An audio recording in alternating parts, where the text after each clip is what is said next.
यहाँ कोई समझौता नहीं सर, नहीं सर। हाँ फिर एक ही समझौता हो सकता है, कुल्हाड़ी लाई जाए, काट दिया जाए। छत्तीसगढ़ का एक जर्नलिस्ट मुकेश चंद्राकर, जो ना बॉलीवुड के गॉसिप के पीछे भाग रहा था और ना ही किसी पॉलिटिकल पार्टी का भजन गा रहा था, सिर्फ सच ढूंढ रहा था। इलीगल एक्टिविटीज को एक्सपोज करते करते इतना आगे पहुंच गया कि उसमें उसकी जान भी जा सकती थी, और वही हुआ।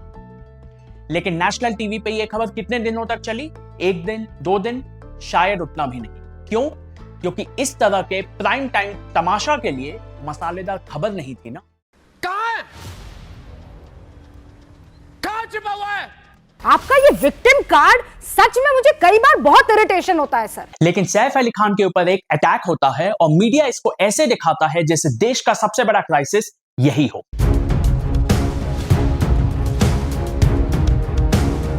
आदमी निकल रहा है, उसको खून से, ब्लड से, यानी कि पूरा वाइट ब्लड से, खून से भरा हुआ, खून से भरा हुआ था।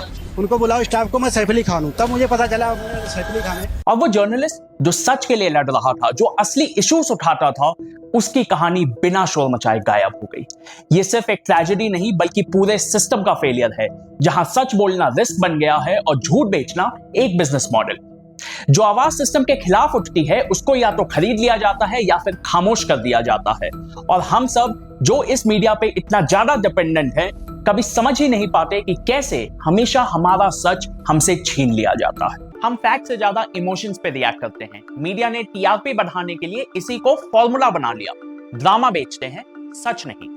सुशांत सिंह राजपूत की ट्रैजिक डेथ हो या कोविड-19 का क्राइसिस, कई टीवी एंकर्स ने पब्लिक इमोशन भड़काकर अपनी दुकान चमका ली। रिया चक्रवर्ती को नेशनल टीवी पर विलन बना दिया गया।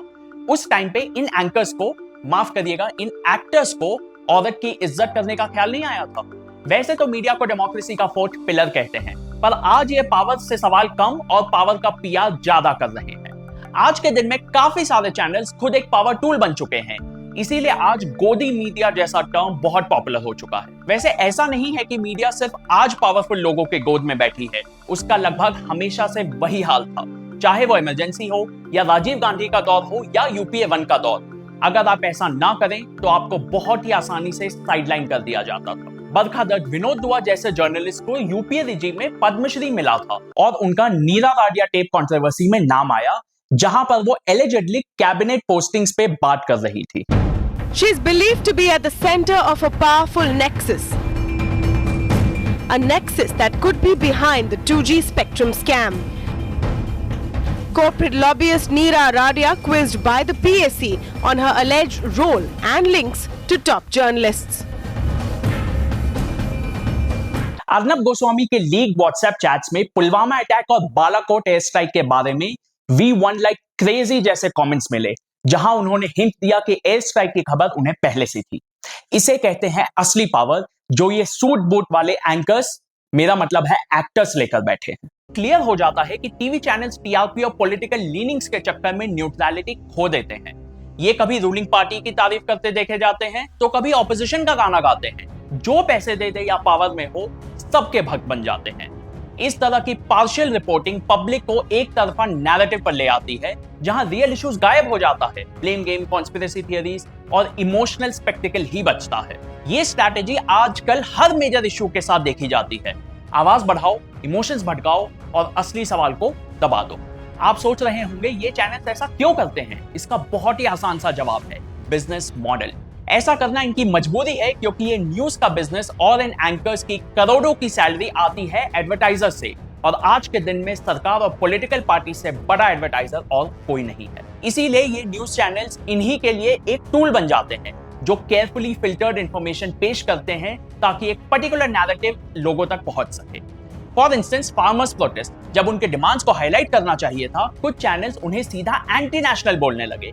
बार बार किसान आंदोलन को एंटी नेशनल बताया जा रहा है, अनार्किस्ट बताया जा रहा है। सरकार किसानों को इंसाफ दे नहीं रही। किसान पीसफुली बैठे हैं कि किसान जो है वो प्रोटेस्ट नहीं कर रहा, बल्कि पाकिस्तान और चीन जो है वो किसान से प्रोटेस्ट करा रहा है। नैरेटिव ये सेट किया गया कि अगर आप सरकार से सवाल कर रहे हो तो आप देश के खिलाफ हो। नेटवर्क 18 जो कि रिलायंस ग्रुप के अंडर आता है और टाइम्स नाउ जो टाइम्स ग्रुप के अंडर आता है, उन पे अक्सर एक्यूजेशन लगता रहा है कि उनकी कवरेज में उनके रिस्पेक्टिव कॉर्पोरेट या पॉलिटिकल इंटरेस्ट दिखाई देती है। जब मीडिया ही सरकार के दबाव या इन्फ्लुएंस में आ जाए तो पब्लिक ओपिनियन भी उन्हीं के एजेंडा के हिसाब से शेप होने लगती है। इसका सबसे बड़ा नुकसान आम लोगों को होता है, खास करके उन्हें जिनके पास सिर्फ टीवी न्यूज देखने का ऑप्शन है। जब वो यही बायस कवरेज रोज देखते हैं तो वो उनकी सोच बन जाती है। वोटिंग से लेकर सारे पॉलिटिकल डिसीजंस पर इसका सीधा असर होता है। लोगों का मीडिया पर से ट्रस्ट गिरता जा रहा है और ये एक बहुत खतरनाक साइन है। मुकेश चंद्राकर का मर्डर एक वेकअप कॉल है, ना सिर्फ जर्नलिस्ट के लिए बल्कि हम सब के लिए। जब सच को इस तरह दबाया जाता है तो सिर्फ एक इंसान नहीं बल्कि पूरा समाज अंधेरे में डूबने लगता है। जब मेन स्ट्रीम मीडिया सिर्फ टीआरपी के पीछे भाग रहा है, तभी कुछ इंडिपेंडेंट जर्नलिस्ट ऐसे भी हैं जो असली मुद्दों पर फोकस कर रहे हैं और ये सब बिना शोर मचाए ग्राउंड पर काम कर रहे हैं।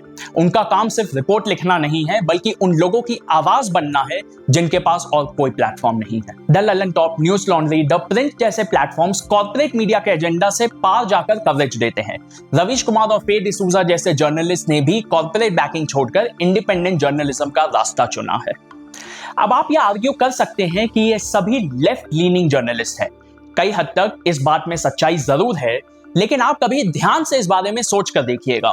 इन प्लेटफॉर्म्स या जर्नलिस्ट का लेफ्ट लीनिंग इमेज भी हमारे ट्रेडिशनल मीडिया हाउसेस ने ही बनाया है ताकि उनकी दुकान बंद ना हो जाए। पर इनके लिए यह रास्ता आसान नहीं होता है। इनके पास ना ही $1 बिलियन मीडिया हाउसेस का सपोर्ट है, ना ही इनके पास सरकार का कोई सपोर्ट है। इनके फंड्स पब्लिक सब्सक्रिप्शन और ऑडियंस के ट्रस्ट से आते हैं।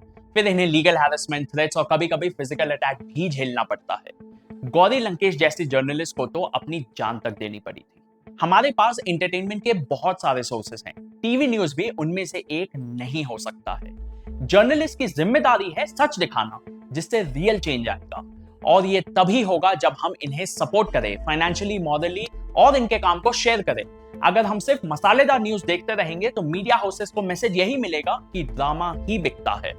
लेकिन अगर हम सच्चे जर्नलिज्म को डिमांड और रिवॉर्ड करेंगे तो इंडिपेंडेंट वॉइसेस को हम मजबूत कर सकते हैं। मीडिया के बायस नेचर को बदलना हम सबकी जिम्मेदारी है। हमें समझना होगा कि जिन पर हम सच दिखाने की उम्मीद रखते हैं उन्हें शायद पावर और पैसों के साथ कॉम्प्रोमाइज करना पड़ रहा, पर इससे लड़ना भी हमारी जिम्मेदारी है।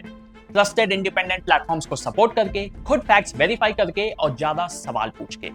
ये सिर्फ एक स्क्रिप्ट नहीं, ये एक अपील है। जब तक हम इस सिस्टम से सवाल नहीं करेंगे तब तक मुकेश चंद्राकर जैसे जर्नलिस्ट की कहानी दो खबरों के बीच में दबती रहेगी। अब हमें ही फैसला करना होगा कि हम टीआरपी वाले तमाशा को चूज करते रहेंगे या फिर सच के लिए लड़ने वालों को अपना हाथ देंगे। याद रखिए, आप जब एक सच्चे जर्नलिस्ट को सपोर्ट करते हो, आप सिर्फ एक इंसान को नहीं बल्कि पूरे डेमोक्रेसी को जिंदा रखने में मदद करते हो।